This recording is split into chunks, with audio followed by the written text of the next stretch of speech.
Welcome to part 3 of the PC to Neo and ultimately Unix migration. So far I've migrated a great deal of my PC to the Neo, and at this point it's actually becoming the Neo, that is, my main computer of choice to use.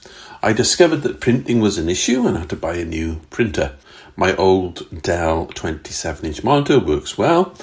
I was disappointed with Cyberlink 365, and as my Office subscription renewal came up during the migration process, I decided to keep it for now. Some of the usage issues, however, have been a road of discovery. For instance, accessing my network storage. With Windows, I would mount the network drive to the drive letter S, enter a password if prompted, and you can always click on the dialog box to say remember password, so you don't have to do that every time.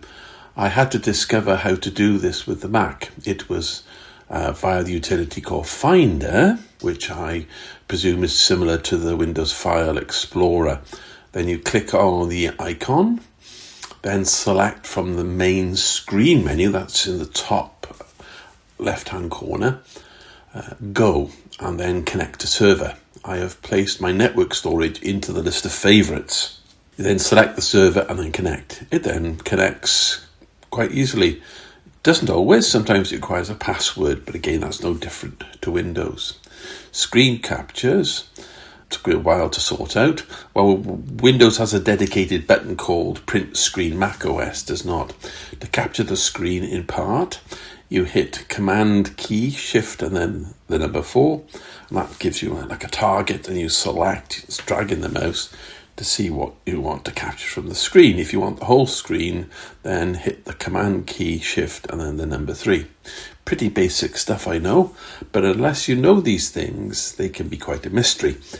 Also, the file is created on your desktop for you, depending which screen you've chosen, and then you can drag that over via Finder to your desired folder. Creating videos and it started to become second nature to me. However, using the DaVinci video editing tool and using then the split, I still make loads of mistakes using that. I seem to delete whole sections of things I don't mean to, and it's quite frustrating because it means I basically have to start all over again.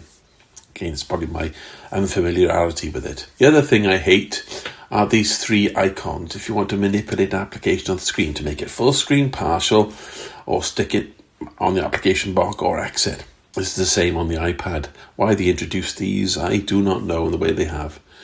The other issue was locating applications. That completely foxed me for quite a while. I used to go to the App Store icon, click on that and enter search, and it would come up.